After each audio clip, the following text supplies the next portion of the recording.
Welcome to crime diaries. ఈ వారం మన గెస్ట్ గతంలో బెత్తం పట్టుకున్నారు, ప్రస్తుతం లాఠీ పట్టుకున్న ఉమెన్ పోలీస్ ఆఫీసర్.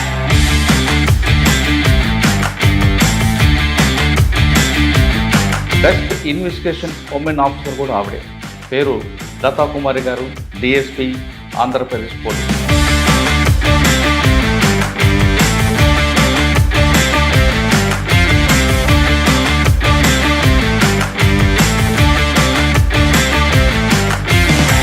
లతా కుమారి గారు టీచర్గా జీవితం ప్రారంభించి పోలీసు యూనిఫామ్ ఎందుకు వేసుకున్నారు? సార్, నేను శ్రీకాకుళం జిల్లా చెందినటువంటి అమ్మాయిని. ఒక వ్యవసాయదారు నుంచి పోలీస్ డిపార్ట్మెంట్కి వెళ్ళడానికి కంప్లీట్గా మా హస్బెండ్ నాకు సపోర్ట్ చేయడం వల్ల ఇబ్బంది లేకుండా డిపార్ట్మెంట్ని చూస్ చేసుకోవడం జరిగింది. బట్ పనిచేసిన 2.5 సంవత్సరాల్లో మీకు బాగా గుర్తుండిపోయిన సంఘటన చాలా జరిగింది. ఎస్టీ గారు ఇచ్చినటువంటి కంప్లైంట్ మేరకు ఒక రేప్ కేసు, ఎస్సీ పెద్ద అమ్మాయి, మైనర్ కాదు సార్. మేడం, మీకన్నా సీనియర్ డిపార్ట్మెంట్ ఆఫీసర్ మీద వేశారు కదా, మీకు ఇబ్బంది రాలేదా? ఇబ్బంది ఏం లేదు సార్. మాకు అప్పుడు ఉన్నటువంటి మేడం, మీకు పెద్దాపురంలో బాగా గుర్తుండిపోయిన సంఘటన బ్యాంక్ కేసు. పత్తిపాడు ఎస్ఐ గారు ఫోన్ చేసి, మేడం అక్కడ బ్యాంకు, మన ఉత్తరకంచి బ్యాంక్ని ఎవరో కొట్టారు, దొంగతనం చేశారని చెప్పేసి. మేడం ఇది ఏదో గ్యాంగ్ వచ్చి చేసినట్లుగా ఉందని చెప్పేసి అంటే ఇప్పుడు ఒకవైపు డ్యూటీ, మరోవైపు ఫ్యామిలీ, రెండు ఇంపార్టెంట్. కొంచెం అయితే కష్టం అవుతుంది. బట్ ఏంటంటే సార్, లా అండ్ ఆర్డర్లో మాకు మా సుపీరియర్ ఆఫీసర్స్ మమ్మల్ని గైడ్ చేసేదైనా లేదైనా కొంచెం మమ్మల్ని పోలీస్ డిపార్ట్మెంట్కి వచ్చే అమ్మాయిలకు మీరు ఇచ్చే మెసేజ్? చక్కటి డిపార్ట్మెంట్ సార్ ఇది, చాలా హుందాగా ఉంటుంది. ఉమెన్ కమ్యూనిటీకి చేసేటటువంటి అలాంటి దీనికి పోలీస్ డిపార్ట్మెంట్ ఒక డిపార్ట్మెంట్.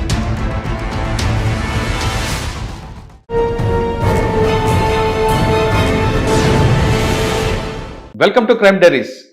ఈ వారం మన గెస్ట్ గతంలో బెత్తం పట్టుకున్నారు, ప్రస్తుతం లాఠీ పట్టుకున్న ఉమెన్ పోలీస్ ఆఫీసర్. అంతేకాదు, ఇటీవల ఆంధ్రప్రదేశ్ ప్రభుత్వం ప్రకటించిన బెస్ట్ ఇన్వెస్టిగేషన్ ఉమెన్ ఆఫీసర్ కూడా ఆవిడే. పేరు లతా కుమారి గారు, డిఎస్పీ, ఆంధ్రప్రదేశ్ పోలీస్. ఆవిడ గతంలో పెద్దాపురంలో పనిచేస్తున్నప్పుడు ఒక మంచి కేసులో ఇన్వెస్టిగేషన్ చేసినందుకు ప్రభుత్వం ఆమెకి ఒక ఇన్వెస్టిగేషన్ అవార్డు ఇచ్చారు. అంటే one of the best investigation officer for women. అదే కాకుండా అంతకన్నా ముందు ఆవిడ పోలవరంలో పనిచేసినప్పుడు రోడ్డు కనెక్టివిటీ లేని ప్రాంతం కూడా తిరిగి వచ్చిన ఆఫీసర్ ఆవిడ. వెస్ట్ గోదావరిలో అతిపెద్ద సబ్ డివిజన్ జంగారెడ్డిగూడెంలో, బుట్టలగూడెం కానీ, పోలవరం పై కానీ 30 గ్రామాల వరకు రోడ్డు కనెక్టివిటీ లేని గ్రామాలు కూడా చుట్టూ వచ్చిన ఆఫీసర్ ఆవిడ. పోలవరం ప్రాంతం అనగానే చాలామందికి ఆ ప్రాంతంలో 30 గ్రామాలు ఉంటాయి, మావోయిస్టు ప్రభావిత ప్రాంతాలు ఉంటాయి కాబట్టి ఎక్కువ మంది పనిచేయడానికి ఇష్టపడరు. కానీ ఆమె ఆ ప్రాంతంలో ఎక్కువ కాలం పనిచేయడం కాకుండా కొన్ని మార్క్స్ కూడా ఆవిడ కనిపిస్తుంటాయి. అవేంటో, ఇటీవల పెద్దాపురంలో పనిచేసినప్పుడు అవార్డు ఎందుకు వచ్చిందో, ఆ కేసు ఏంటో విషయాల్ని మేడం నడి తెలుసుకుందాం. మేడం నమస్తే అండి. ముందుగా మీకు కంగ్రాట్స్ అండి. Thank you sir. Best investigation award మీకు వచ్చినందుకు. అంటే ముగ్గురికి వచ్చినట్ల మీకు ఒకరికి, అనకాపల్లి కేసు ఒకటి, అదేవిధంగా గుంతకల్ పోలీస్ ఒకటి. సాధారణంగా ఒక ఇన్సిడెంట్ జరిగిందంటే ఆఫీసర్ వస్తారు కింద సబార్డినేట్స్కి అది చేయి ఇది చేయి ఇలా చేయని ఒక రూట్ మ్యాప్ ఇచ్చి వచ్చేస్తుంటారు. కానీ మీరు సీనియర్ ఆఫీసర్స్కి రిపీట్గా విజిట్ చేసి ఆ కేసు బ్రేక్ త్రూ తీసుకురావడం వెనక మీకు ఒక అవార్డు వచ్చింది. ఆ కేసు ఏంటి? దాంతకన్నా ముందు పోలవరంలో పనిచేస్తున్నప్పుడు ఎవరు తిరగని ప్రాంతాలు కూడా, అంటే రోడ్డు కనెక్టివిటీ లేని ప్రాంతాలు కూడా మీ డ్రైవరే, అంటే వీలైతే బస్సులుగా అంటే జీపు కూడా వెళ్ళిన ప్రాంతాలకు కూడా తిరిగి అక్కడ ప్రజలతో మమ్మకవ్వడం, అదేవిధంగా 30 గ్రామాలు ఖాళీ చేయించడం ఒక పెద్ద టాస్క్ అని మీరు భుజాల మీద పెట్టుకుని రావడం. అన్నిటికన్నా ఇంపార్టెంట్, చంద్రబాబు నాయుడు గారు వచ్చినప్పుడు కూడా ఒక డిప్లొమాటిక్గా ఆ ఇష్యూని క్లోజ్ చేసి రావడం, పిఓ గారి ఇష్యూ, ఇవన్నీ ఉన్నాయండి. ఈ 2 ప్రశ్నలు సమాధానం చెప్పే ముందు, లతా కుమారి గారు టీచర్గా జీవితం ప్రారంభించి పోలీసు యూనిఫామ్ ఎందుకు వేసుకున్నారు? వేయడం వెనక ఉన్న వ్యక్తి ఎవరు? మీ కుటుంబ నేపథ్యం సార్ చెప్పండి. సార్, నేను శ్రీకాకుళం జిల్లా చెందినటువంటి అమ్మాయిని. ఒక వ్యవసాయదారుకి పుట్టినటువంటి 4వ అమ్మాయిగా నేను పుట్టడం జరిగింది. మేము 5 అమ్మాయిలం. మా హస్బెండ్ గోపికృష్ణ గారు శ్రీకాకుళం జిల్లాకు చెందినటువంటి వ్యక్తే. ఆయన సెక్రటేరియట్లో సెక్షన్ ఆఫీసర్గా ప్రజెంట్ పనిచేస్తున్నారు. నాకు 2 అబ్బాయిలు. మా ఫాదర్ వ్యవసాయం చేస్తుంటారు, మదర్ హౌస్ వైఫ్. సో మా 5గురిని కూడాను మా ఫాదర్ చదివించారండి. 5గురం కూడా గ్రాడ్యుయేషన్ చేస్తున్నాము. సో మా సిస్టర్స్ 4 కూడాను హౌస్ వైఫ్స్గా ఉన్నారు. నేను మాత్రం ఆఫ్టర్ ఇంటర్మీడియట్ డైట్ చేసినాక ఫస్ట్ అటెంప్ట్లోనే నాకు టీచర్ పోస్ట్ వచ్చింది. సో 13 years నేను గవర్నమెంట్ టీచర్గా వర్క్ చేయడం జరిగింది. ఎక్కడండి పనిచేశారు? శ్రీకాకుళం జిల్లాలోనే 3 మండలాల్లో నేను పనిచేయడం జరిగింది.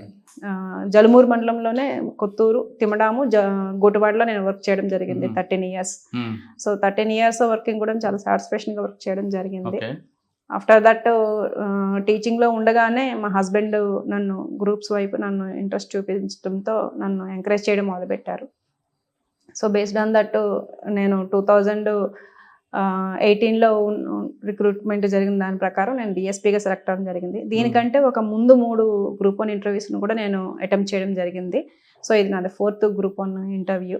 సక్సెస్ఫుల్గా డిఎస్పీగా నేను సెలెక్ట్ చేయడం జరిగింది. మీరు టీచర్ బెత్తం పట్టుకున్న టీచర్గా ఉన్న మీకు పోలీస్ యూనిఫామ్ వేసుకోవడం మీ కుటుంబ సభ్యులు ఏమన్నారండి? మీ హస్బెండ్ ఏమన్నారు? అంటే ఫాదర్ మదర్ అందరూ ఏమన్నారు? సార్ మాది నాన్నగారు వాళ్ళది వ్యవసాయదారుల ఫ్యామిలీ కాబట్టి కొంచెం పోలీస్ డిపార్ట్మెంట్ అనేటప్పటికీ అంతవరకు మేము ఎప్పుడు కూడాను పోలీస్ స్టేషన్కి కానీ వెళ్ళినటువంటి దాఖలాలు లేవు. సో బేస్డ్ ఆన్ దట్ మా నాన్నగారు కొంచెం భయపడ్డారు. బట్ మా హస్బెండ్ గారు వైపు చాలా ఎడ్యుకేషన్ ఉన్నటువంటి ఫ్యామిలీస్ సార్. సో మా మామయ్య గారు గెజిటెడ్ హెడ్గా రిటైర్ అయ్యి ఉన్నారు. మా హస్బెండ్ వాళ్ళ బావగారు రిటైర్డ్ డీజీ జార్ఖండ్ క్యాడర్ నుంచి. సో వాళ్ళకి పోలీస్ డిపార్ట్మెంట్ అనేది కొత్త ఏమీ కాదు. సో టీచర్ నుంచి పోలీస్ డిపార్ట్మెంట్కి వెళ్ళడానికి కంప్లీట్గా మా హస్బెండ్ నాకు సపోర్ట్ చేయడం వల్ల ఇబ్బంది లేకుండా నేను ఈ యొక్క డిపార్ట్మెంట్ నేను చూస్ చేసుకోవడం జరిగింది. ట్రైనింగ్ అయిన తర్వాత ఫస్ట్ పోస్టింగ్ ఎక్కడ వచ్చింది? ట్రైనింగ్ అయిన వెంటనే తెనాలిలో ప్రొబేషనరీ డిఎస్పీగా చేస్తున్నాను. ఆ తర్వాత నాకు పోలవరంలో నాకు పోస్టింగ్ ఇవ్వడం జరిగింది. 2.5 years అక్కడ సక్సెస్ఫుల్గా మా యొక్క ఆఫీసర్స్ సబార్డినేట్స్ తాలూకా సహాయంతో నేను చాలా చక్కగా అక్కడ చేసేయడం జరిగింది. అంటే పోలవరం వచ్చిన తర్వాత పోలవరం అనేది ప్రాజెక్టు, పోలవరం పేరుతోనే అసలు మొత్తం వ్యవస్థ నడుస్తుంటుంది. పోలవరం రాగానే అంటే తెనాలి సబ్ డివిజన్లో అనేది కొంతకాలం పనిచేస్తుంటే పీస్ఫుల్ ఏరియాది. పోలవరం రాగానే ప్రాజెక్ట్ ఒకవైపు, ముంపు గ్రామాలు కట్ చేయడం ఒకవైపు, తర్వాత భద్రాచలం వైపు నుంచి వస్తున్న గ్రామాలు కలుపుకున్న ఒక ఇష్యూ, అదేవిధంగా అక్కడ మావోయిస్టు కొంచెం ఎఫెక్ట్ ఛత్తీస్గఢ్ బార్డర్ కనిపిస్తుంటుంది. ఇవన్నీతో పాటు ఇంకా మెయిన్ ఛాలెంజ్ ఇంకేమైనా వచ్చిందా మీకు ఈ సమస్యలతో పాటు? సార్ యాక్చువల్గా మీరు చెప్తున్నట్టు పోలవరం ప్రాజెక్టు, దాని చుట్టుపక్కల ఉన్నటువంటి ముంపు గ్రామాలు, అదేవిధంగా రోడ్డు కనెక్టివిటీ లేనటువంటి ప్రదేశాలకు కూడా క్రైమ్ సీన్లకు వెళ్ళడం, వీటన్నిటికంటే ముందు యాజ్ ఎ టీచర్గా నాకు అక్కడ ఎస్టీ పీపుల్, అదేవిధంగా వెనుకబడినటువంటి పీపుల్లో చాలామంది గ్రాడ్యుయేట్స్ అయ్యి కూడాను కాంపిటేటివ్ ఎగ్జామ్స్కి దూరంగా ఉండేవారు. సో అప్పటి ఎస్పీ గారు అయినటువంటి రాహుల్ దేవ్ శర్మ గారు నాకు చాలా బాగా కోఆపరేట్ చేసి గిరినేస్తం అని చెప్పి మేము ఒక ప్రోగ్రాం పెట్టాం సార్.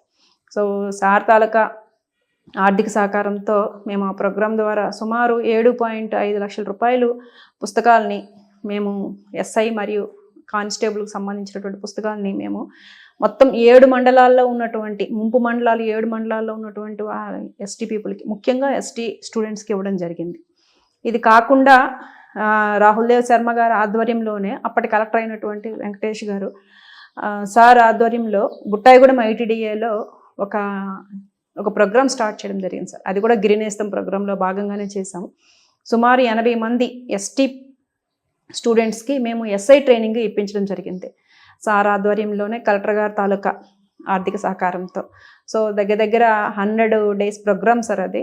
దానికి సంబంధించి ఫిజికల్ ప్రోగ్రామ్ అంతా కూడాను నేను చూసుకున్నాను మా ఎస్పీ సార్ తాలూకా సహకారంతో. రిమైనింగ్ కోచింగ్ అంతా కూడాను మా కలెక్టర్ గారు చూసుకున్నారు. సో ఈ ప్రోగ్రామ్ అంతటిని కూడాను నేను 100 days కూడాను నేనే డైరెక్ట్గా మానిటర్ చేసేవాను.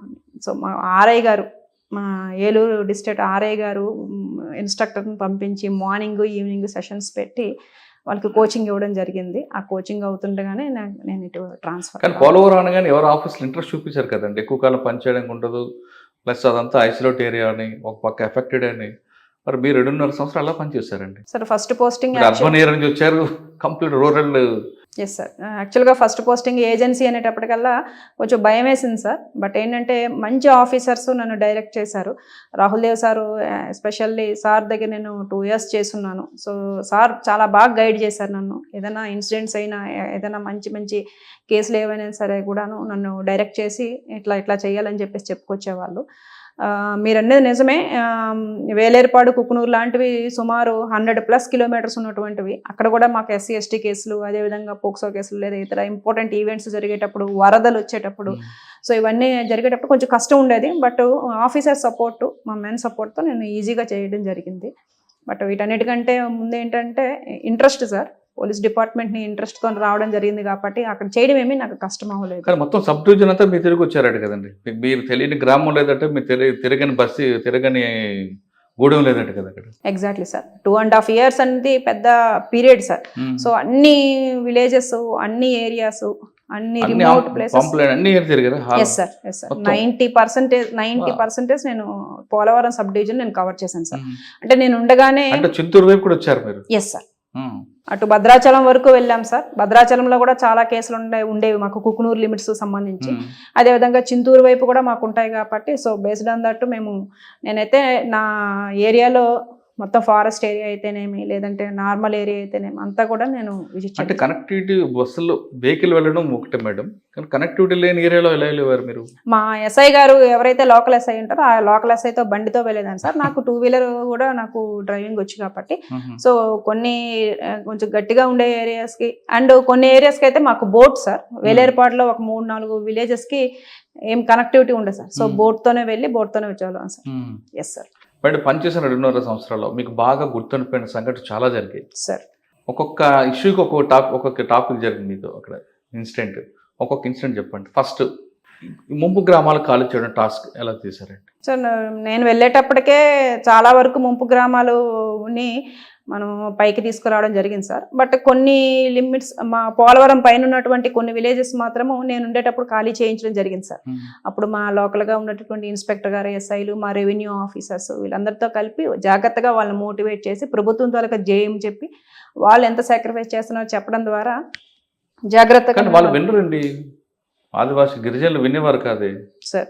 మరి ఎలా వాళ్ళకి మోటివేట్ చేశారు మీరు? Yes sir. వాళ్ళకి ప్రభుత్వం వాళ్ళ యొక్క ల్యాండ్స్ సంబంధించి ప్రభుత్వం ఇక్కడ ఎలాంటి సౌకర్యాలు అందజేస్తుంది అని చెప్పేసి మా రెవెన్యూ డిపార్ట్మెంట్ వాళ్ళు బాగా ఇన్వాల్వ్ అయ్యేవాళ్ళు సార్. సో వాళ్ళకి మేము సపోర్ట్గా ఉండి వాళ్ళని ఎలాంటి ఇబ్బంది లేకుండా మేము కవర్ చేసుకునేవాళ్ళం. కానీ ఒక లాండ్ ఆర్డర్ ఇష్యూ కూడా వచ్చి ఉంటుంది కదా అందులో? ఉన్నాయి సార్. కొన్ని లాండ్ ఆర్డర్ ఇష్యూస్ ఉన్నాయి. బట్ సిచ్యువేషన్ బేస్గా మేము వాటిని పరిష్కరించేవాళ్ళం. మీరు పనిచేస్తున్న టైంలోనే మావోయిస్ట్ అఫెక్టెడ్ అప్పుడప్పుడు కొంతమంది రావడం వెళ్ళిపోవడం జరిగి ఉండేది. ఆ ఇన్ఫర్మేషన్ ఎలా తీసుకొచ్చేవారండి? వాళ్ళ కోసం ఏమైనా సెర్చ్ ఆపరేషన్ చేశారా? సార్ యాక్చువల్గా మా కుకునూరు, వేలేరుపాడులో ఎలాంటి మావోయిస్టులకు సంబంధించినటువంటి డైరెక్ట్గా ఇన్వాల్వ్మెంట్ ఏమి ఉండేది కాదు సార్. బట్ ఏంటంటే పాత సంఘటనలను ఆధారంగా చేసుకొని ఆ రెండు కూడాను మనకి ఆ 2 మండలాలు మనకి తెలంగాణ నుంచి మనకి మెర్జ్ అయినటువంటి మండలాలు కాబట్టి నేనైతే మాత్రం విలేజ్ వైజ్ యంగ్స్టర్స్తో బాగా కనెక్ట్ అయ్యి ఉండేవాను సార్. ఏదైనా ఇన్ఫర్మేషన్ వచ్చినా, కొత్త వాళ్ళు ఎవరు వచ్చినా మాకు ఇన్ఫర్మేషన్ నాకు వచ్చేది. ఎందుకంటే కుకునూరు, వేలేరుపాడులో మనకి ఎక్కువగా మిరప పంట ఉంటుంది సార్. సో ఆ సీజన్లో కూలీలు తెలంగాణ నుంచి వచ్చేవాళ్ళు, కొన్నిసార్లు కూలీలు వచ్చేవాళ్ళు. అదేవిధంగా మా ప్రాజెక్ట్లో పనిచేసేటటువంటి వాళ్ళు ఎవరు వచ్చినా, కొత్త పర్సన్స్ ఎవరు వచ్చినా కూడా నాకు యంగ్స్టర్స్ నుంచి నాకు ఇమీడియట్గా ఫోన్స్ వచ్చాయి సార్. కరెక్టే మేడం. కానీ అక్కడ ఆ భావజాలం వైపు వెళ్ళే వాళ్ళు కొంతమంది ఉంటారు సార్. వాళ్ళు అటువైపు వెళ్లకుండా ప్రజల వైపు ఉండడానికి, ప్రభుత్వం వైపు ఉండడానికి మీరేం చేశారు? దానికి అనుగుణంగానే ప్రవేశపెట్టినటువంటి కార్యక్రమమే గ్రీనేస్తం ప్రోగ్రామ్ సార్. గ్రీనేస్తం ప్రోగ్రాంలో భాగంగా మేము పుస్తకాలు ఇవ్వడం జరిగింది. కార్యక్రమాలని మేము కోచింగ్ సెంటర్ని కూడా ITDAలో స్టార్ట్ చేయడం జరిగింది. ఇది కాకుండా మేము విలేజ్ వైజ్ నేను కొంతమందితో నేను ఇంటరాక్ట్ అయ్యేవాళ్ళం సార్. ఎక్కువగా మెడికల్ క్యాంప్స్ మేము పెట్టాం. ఒక 5-6 మెడికల్ క్యాంప్స్ నేను 2.5 yearsలో నేను ఒక 5-6 మెడికల్ క్యాంప్స్ నేను పెట్టడం జరిగింది. ఈవెన్ వేలేరుపాడులో కూడా మేము మెడికల్ క్యాంప్లో పెట్టడం జరిగింది సార్. లోకల్గా ఉండేటటువంటి ప్రైవేట్ హాస్పిటల్స్ అవన్నీ. ఇది కాకుండా మా ఈ అమరవీరుల దినోత్సవం సంబంధించి కూడాను బ్లడ్ని మా యొక్క స్టాఫ్ ద్వారా కలెక్ట్ చేసి లోకల్గా ఉండేటటువంటి మా CHC బుట్టలో ఉంటుంది CHCకి మేము ఇవ్వడం జరిగేది సార్. జంగారెడ్డిగూడలో ఉండే. కాకుండా ప్రభుత్వ పథకాలు వాళ్ళ వరకు వెళ్ళేవి సార్. రెవెన్యూ వాళ్ళు వెళ్ళేటప్పుడు కొంచెం మాకు ఏదైనా ఎస్కార్ట్ అవసరమైనా, లేదంటే లోకల్గా ఉండేటటువంటి ప్రజాప్రతినిధి వెళ్ళి ఏదైనా చేయాలనుకున్నా కూడా మేము వెళ్ళి ఎస్కార్ట్ చేస్తున్న క్రమంలోనే వాళ్ళతో పాటు మేము కూడా వాళ్ళని మోటివేట్ చేయడం జరిగేది సార్. పోక్సో కేసులు కనిపిస్తుంటాయి, SC ST కేసులు కనిపిస్తుంటాయి. వాటికి సంబంధించిన మీకు గుర్తుండి కేసు చెప్పండి. సార్ స్కూల్ కూడా ఒకటి అయినట్లుంది కదండి, ఒకటి రెసిడెన్స్ స్కూల్లో ఒకటి. ఎస్ సార్, నేను వచ్చిన తర్వాత జరిగింది సార్ అది. ఇది బుట్టాయిగూడ. బుట్టాయిగూడెం సార్. అంత ముందు కూడా జరిగినట్లు ఇంకా చాలా కేసులు ఉంటాయి. ఎస్ సార్, ఇంపార్టెంట్గా అయితే మేము ఉన్నటువంటి ఏరియా అంతా ట్రైబ్ ఏరియా కాబట్టి చాలా వరకు కొంచెం లిటరసీ అదేవిధంగా అవేర్నెస్ తక్కువ కాబట్టి పోక్సో కేసెస్ అనేవి రిజిస్టర్ చేయడం జరిగేది. దానిలో భాగంగానే లోకల్గా అప్పట్లో పనిచేసేటటువంటి ఐటీడీఏ పిఓ గారి మీద మేము ఒక ఎస్టీ గర్ల్ ఇచ్చినటువంటి కంప్లైంట్ మేరకు ఒక రేప్ కేసు ఎస్సీ ఎస్టీ కంటెంట్తో రిజిస్టర్ చెప్పండి సార్. యాక్చువల్గా ఇది నేను జాయిన్ అయిన తర్వాత ఫస్ట్ 1 yearలో భాగంగానే మనకు వచ్చినటువంటి కంప్లైంట్ మేరకు లోకల్గా ఉన్నటువంటి ఐటీడీఏ బుట్టాయిగూడెం ఐటీడీఏలో ఉన్నటువంటి అప్పటి పిఓ గారు అయినటువంటి సూర్యనారాయణ గారు తాలూకా కమిట్మెంట్కి మేము ఇట్లా మమ్మల్ని ఉద్యోగాల కోసం మమ్మల్ని ఇబ్బంది పెడుతున్నారు, కమిట్మెంట్ రెడీ కావాలని చెప్పేసి ఆ కంప్లైంట్ మేరకు మనం ఒక కేసు రిజిస్టర్ చేయడం జరిగింది. 354 అండి, 376 అండి. కమిట్మెంట్ అడిగారా, అటెంప్ట్ చేశాడండి? రేప్ చేశాను. ఆ పాప complaint sir, based on complaint మనం కేసు రిజిస్టర్ చేసి 376. ఎస్ సార్, సార్ని అరెస్ట్ చేసాం. ఎస్ సార్, ఎస్సీ పోక్సో కూడా వచ్చిందా? పోక్సో లేదు సార్, అమ్మాయి పెద్ద అమ్మాయి, మైనర్ కాదు సార్. సో అట్లా చార్జ్ షీట్ వేసాం సార్, పగడ్బందీగానే చార్జ్ షీట్ వేసాము. ఇన్వెస్టిగేషన్ కూడా ప్రాపర్గా చేయడం జరిగింది సార్. చేసి చార్జ్ షీట్ వేసాం. మేడం మీకన్నా సీనియర్ డిపార్ట్మెంట్ ఆఫీసర్ మీద వేశారు కదా, మీకు ఇబ్బంది రాలేదా? ఇబ్బంది ఏం లేదు సార్, మాకు అప్పుడు ఉన్నటువంటి మా ఆఫీసర్ గారు సపోర్ట్ చేయడంతో నేను జాగ్రత్తగానే కేసు రిజిస్టర్ చేసి చేయడం. అంతేకాకుండా మీకు పక్కన గోదావరి బోటు ప్రమాదం, దాంట్లో మీకు ఎన్ని గంటలకు ఇన్ఫర్మేషన్, మీ యాక్షన్ ఎలా ఉంది, మీ రోల్ ఏంటి అక్కడ? సార్ నేను వెళ్ళక ముందే జరిగినటువంటి ప్రమాదం సార్ అది. నేను ఆ ప్రమాదం జరిగినటువంటి ఒక 1 year తర్వాత నేను వెళ్ళడం జరిగింది. కానీ దాని ఇంపాక్ట్ కనిపిస్తుంటుంది కదా? ఎస్ సార్, కనిపిస్తుంటుంది సార్. సో ఎప్పుడు మేము గోదావరి సంబంధించి ఏమైనా రివర్ సైడ్ ఉన్నటువంటి విలేజెస్కి మేము విజిట్ చేస్తున్నా వాళ్ళకి ఆ సంఘటన మాత్రం గుర్తు చేస్తుంటాం సార్. ఎందుకంటే గోదావరి మనకి కొత్త, వాళ్ళకి కొత్త కాదు అనేటటువంటి భ్రమలో ఉంటారు. కానీ ప్రాజెక్ట్ కట్టిన తర్వాత దాని యొక్క డిఫరెంట్ వే అనేది మారుతుంది కాబట్టి వాళ్ళని అవేర్ చేయాల్సిన బాధ్యత మనకు ఉంటుంటుంది సార్. సో రెగ్యులర్గా నేను ప్రాజెక్ట్ విజిట్ చేస్తున్నప్పుడు దగ్గరగా వచ్చేటటువంటి ఈ ఫిషర్మెన్ ఎవరైనా ఉంటే వాళ్ళని వార్న్ చేయడం, ఇలా దగ్గర రాకూడదు, డిఫరెంట్గా ఉంటుంది ఓడి అని చెప్పేసి వాళ్ళని అవేర్ చేస్తూ ఉండేవాళ్ళం సార్. సిమిలర్లీ ఏంటంటే నేను ఉండేటప్పుడు 3 వరదలు వచ్చాయి సార్. దాంట్లో 2022లో వచ్చినటువంటి భారీ వరద సార్. సో రాహుల్ సార్ ఉండేటప్పుడు సార్ ఆధ్వర్యంలో మేము ఈ బోట్తో, పెద్ద బోట్తోని వేలేరుపాడు ఊరు లోపలికి వెళ్ళి రుద్రమకోటలో మేమే వెళ్ళి సారు డైరెక్ట్గా వెళ్ళి వాళ్ళని తీసుకొచ్చి బోట్లోకి తీసుకొచ్చి పెట్టడం జరిగింది. ఆ నైట్కి నైటే రుద్రమకోట విలేజ్ చాలా వరకు మునిగిపోయింది సార్. సో మేము ధైర్యం చేసి లిటరల్లీ చాలా వరద చాలా ఎక్కువ వస్తుంది సార్. ఆ టైంలో కూడాను సారు, నేను, లోకల్ ఇన్స్పెక్టర్, ఎస్ఐ, మా స్టాఫ్ అందరం కూడాను వెళ్ళి వాళ్ళందరినీ కూడాను రుద్రమకోట అనేటటువంటి విలేజ్ నుంచి వాళ్ళందరినీ తీసుకురావడం జరిగింది. కానీ మీరు చెప్పిన మాట వినకుండా ఒక ఆయన రిసార్ట్ పెట్టాడు అక్కడ, వార్నింగ్ ఇచ్చారట కదా మీరు? సార్ యాక్చువల్గా ఏంటంటే రెవెన్యూ లేదంటే మన ఫారెస్ట్ డిపార్ట్మెంట్ వాళ్ళ తాలూకా పర్మిషన్ తీసుకొని పెడితే మనకి ఇబ్బంది ఉండదు సార్. సో ఆయనకి ఫోన్ చేసి ఏదైనా ఉంటే మీరు ఫారెస్ట్ వాళ్ళ దగ్గర పర్మిషన్ తీసుకొని పెడితే బాగుంటుంది. మీరు అంత స్మూత్గా చెప్పలేదు కదండి సార్. ఓకే, తర్వాత ఇంకొక విషయం మేడం, పోలవరంలో పబ్లిక్ ఎవరైనా మీకు అప్రోచ్ అవుతే సార్ వాళ్ళ ఇష్యూని కంప్లీట్గా విని ఓపిక్గా తర్వాత వాళ్ళ సొల్యూషన్ చెప్పి పంపే వరకు మీరు ఉండేవారు, వాళ్ళకి సొల్యూషన్ చెప్పాలనేది మీరు ఎక్కువగా ప్రయారిటీ ఇచ్చేవారు. సాధారణంగా సుపీరియర్ ఆఫీసర్ ఎలాగ ఉంటారంటే విన్న తర్వాత కిందకి ఎండర్ చేస్తుంటారు. కానీ మీకు ఆ టీచర్గా ఉన్న ఆ ఓపిక వచ్చిందా? లేదు వచ్చిన వాళ్ళ క్లయింట్లు, ఎందుకంటే వాళ్ళ విక్టిమ్ వాళ్ళు మనం వాళ్ళు ఓన్ చేసుకుంటున్నారు కాబట్టి వినాలనే ఒకరు లేదు ఒక సాటి మహిళగా ఎక్కువగా మీరు ఉండేవారు? సార్ యాక్చువల్గా మీరు అనేది నిజమే సార్. వచ్చినటువంటి ప్రాబ్లమ్స్లో ఎక్కువ నేను మేడం గారితోనే చెప్పుకుంటాను అని బయట మా కారిడార్లో చైర్ మీద కూర్చొని నేను ఏదైనా కేసు విషయంలో బయటకు వెళ్ళినా కూడా నేను వచ్చేంత వరకు కూడా అట్లానే ఉండి మా స్టాఫ్ చెప్తుంటారు, చెప్పండి సార్ మేడం ఏ స్టేషన్ చెప్పాలన్నా, లేదు నేను మేడంతోనే మాట్లాడతాను అని చెప్పేసాను. సో ఇష్యూలో కూడాను చాలా సెన్సిటివ్ ఉంటే మాత్రం ఖచ్చితంగా నాతోనే మాట్లాడి నా ద్వారానే, అంటే మూడో మనిషి తెలియకుండా ఇష్యూస్ను క్లోజ్ చేసినటువంటి సందర్భాలు చాలా ఎక్కువ ఉన్నాయి సార్. నా దగ్గరకు వచ్చేటటువంటివి ఏంటంటే ఎక్కువ ఉమెన్ చైల్డ్ అబ్యూజు, లేదంటే కాలేజీ పిల్లల అబ్యూజు, లేదంటే ఉమెన్ ఎవరైతే మ్యారేజ్ చేసుకొని వాళ్ళ పాస్ట్ లైఫ్ ఎట్లా ఉన్నా కొంచెం దాన్ని తెలుసుకొని వాళ్ళని ఎవరైనా సరే ఇట్లా బెదిరింపు చేసే వాళ్ళని అలాంటివి ఏమైనా ఉంటే మాత్రం పర్సనల్గా నా దగ్గరికి వచ్చి నాతో మాట్లాడి ఇష్యూస్ క్లోజ్ చేసుకున్నటువంటి సందర్భాలే చాలా ఎక్కువ ఉన్నాయి సార్. బట్ అటువంటి కేసుల్లో మీరు ఎక్యూజన్ కూడా తీసుకొచ్చారు అనుకోండి సార్, తీసుకొచ్చిన తర్వాత మీరు 354, 506 వేసి పంపిస్తారా, లేదా ఒకసారి బెత్తం తీసుకొచ్చి ఒక మహిళ కాబట్టి మీరు కూడా కోపం వచ్చిందా? లేదు సార్, యాక్చువల్గా మైనర్కి సంబంధించినటువంటి ఏ కేసుల్లో కూడా మేము కంప్లైంట్ తీసుకొని కేసు వెంటనే రిజిస్టర్ చేసి బేస్డ్ ఆన్ మెరిట్స్ అది ఒకవేళ రిమాండబుల్ కేసు అయితే వెంటనే రిమాండ్ చేసేవాళ్ళం సార్. కొంచెం సెన్సిటివ్ ఉన్నటువంటి ఫ్యామిలీ లేడీస్ లేదంటే కాలేజ్ కొంచెం పెద్ద పిల్లలు మైనర్ కానటువంటి వాళ్ళు వచ్చేటప్పుడు వాళ్ళ తాలూకు అభిప్రాయం ప్రకారం కేసుకి వెళ్ళాలా లేదంటే వేరే. కానీ వచ్చిన వ్యక్తి ఎక్కువ కూడా ఇన్స్టెంట్ జస్టిస్ అడుగుతుంటారు. నా కేసు వద్దండి, జస్ట్ వాడిని బెదిరించండి పంపించండి అని. బెదిరించడం అనేది మీ డ్యూటీ కాదు, 2 దెబ్బలు కొట్టండి చాలు అని వాళ్ళు అంటారు, అది కూడా మీ డ్యూటీ కాదు. మరి అటువంటి ఇష్యూని ఎలా షార్ట్అవుట్ చేస్తారు మీరు? సార్, ఎక్కువగా మా దగ్గరకు వచ్చినటువంటి పిల్లలకు సంబంధించి అటువైపు వాళ్ళు కూడా సేమ్ క్లాస్మేట్స్ కానీ కొంచెం సుపీరియర్స్ కానీ అట్లా ఉండేటప్పుడు వాళ్ళ పేరెంట్స్ని కూడా పిలిచేవాళ్ళం సార్. అబ్బాయి వాళ్ళ తలక పేరెంట్స్ని పిలిచి ఎదురెదురు పెట్టేటప్పటికల్లా వాళ్ళ పేరెంట్స్ కూడా ఈ అబ్బాయి తలక అర్థమయ్యేది సార్. సో మేము ఇంకెప్పుడు ఇట్లా చేయము, లేదంటే మేము చూసుకుంటాం, జాగ్రత్త చూసుకుంటామని బోత్ అమ్మాయికి అబ్బాయికి ఇద్దరికి కూడా వార్నింగ్ ఇచ్చి వాళ్ళ పేరెంట్స్ని వీళ్ళ పేరెంట్స్ని పెట్టి చాలాసార్లు సందర్భంలోనే ఒకవేళ ఆ ఇష్యూలో కూడా అవ్వకపోతే నెక్స్ట్ మేము ఇమీడియట్గా కేసు రిజిస్టర్ చేసేవాళ్ళం. కానీ వీళ్ళు ఒప్పుకోరు కదండి, విక్టిమ్ సహకరించదు కదా. లేదండి, అంటే మనకి 2 రకాలైనటువంటి జస్టిస్లు కోరుకున్నారు. కొంతమంది ఏంటంటే ఇన్స్టెంట్గా తొందరగా మాకు కావాలనుకునేవారు. రెండో వాళ్ళు ఏంటంటే ఈ రూమ్లోనే మేడం మీ ఆఫీస్లోనే మీ రూమ్లోనే అయిపోతే నాకు ఇబ్బంది లేకుండా ఉంటుంది అని చెప్పేసి అటువంటి వాళ్ళు సార్. సో మీరు చెప్పినట్టు ఇన్స్టెంట్ జస్టిస్ కావాలనుకునే వాళ్ళు మాత్రం వెంటనే కేసు రిజిస్టర్ చేసేవాళ్ళం సార్. కేసు రిజిస్టర్ చేసి తర్వాత ఫర్దర్గా ముందుకెళ్ళేవాళ్ళం. ఆ తర్వాత ఏం జరిగితే అది జరుగుతుందమ్మా, ముందు కేసు రిజిస్టర్ చేద్దాం అనుకునేవాళ్ళం. కానీ ఇటువంటి సంఘటన మీరు టీచర్గా ఉన్నప్పుడు వస్తే ఏం చేసేవారు? సార్ వచ్చింది సార్, నాకు టీచర్గా ఉండేటప్పుడు ఒకసారి నా దగ్గర ఉన్నటువంటి స్టిల్ ఇప్పుడు గుర్తుంది సార్, పాప మైనర్ గర్ల్, ఫస్ట్ క్లాస్ అనమాట. మార్నింగే నేను పనిచేసినటువంటి లాస్ట్ స్కూల్ గొట్టివాడ సార్. 80 మంది చిల్డ్రన్తో ఉండేది.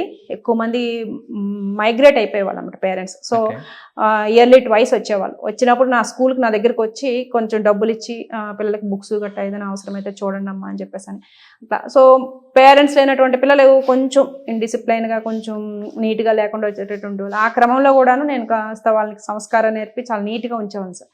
సో అలాంటి ఒక కిడ్ నా దగ్గరికి వచ్చి అన్నయ్య అట్లా చేస్తానంటే వాళ్ళ అమ్మని పిలిచి చూడు ఇట్లా చేస్తున్నాడు, లేదంటే పాపను తీసుకొని స్టేషన్కి వెళ్ళిపోవాల్సి వస్తుంది అని చెప్పేసి వార్నింగ్ ఇవ్వడం జరిగింది సార్. చాలా వార్నింగ్ ఇచ్చారు, బెత్తంతో మా స్టూడెంటే కదా సార్. వాడిని కొట్టలేదు? ఎస్ సార్, అబ్బాయి మా స్టూడెంటే సార్. తెలియక చేస్తున్నాడు కాబట్టి కొంచెం వార్నింగ్ ఇవ్వడం, వాళ్ళ మదర్కి అయితే వార్నింగ్ ఇచ్చాను సార్. చూడండి మీ అబ్బాయి ఎట్లా చేస్తున్నాడు, చిన్నపిల్ల ఆ పిల్ల ఇష్యూ అవుతుంది అని చెప్పేసి వార్నింగ్ ఇవ్వడం జరిగింది సార్. వార్నింగ్ ఇచ్చి పంపించారు మీ స్టూడెంట్ కాబట్టి. మీ స్టూడెంట్ కాకపోతే ఖచ్చితంగా నేను బేస్డ్ ఆన్ మెరిట్స్ స్టేషన్కి వెళ్ళి కంప్లైంట్. అంతేగాని చేతిలో ఉన్న బెత్తంతో వాడరా? అప్పుడు మనల్ని ఎవరు అడగరు కదా సార్. Okay, yes sir. మరి పోలవరంలో మీకు బాగా గుర్తుండిపోయి మీ హార్ట్ టచ్ ఉన్న ఒక కేసు చెప్పండి, ఇప్పటికీ మర్చిపోలేను. అంటే ఒక్కొక్క ప్రాంతంలో ఒక్కొక్క కేసు ఉండిపోతుంటాయి. యాక్చువల్గా బుట్టాయిగూడెం పోలీస్ స్టేషన్ లిమిట్స్లో మేము ఒక SC/ST మర్డర్ కేసు కట్టాం సార్. ఆ కేసులో ఏంటంటే అబ్బాయి ఎవరైతే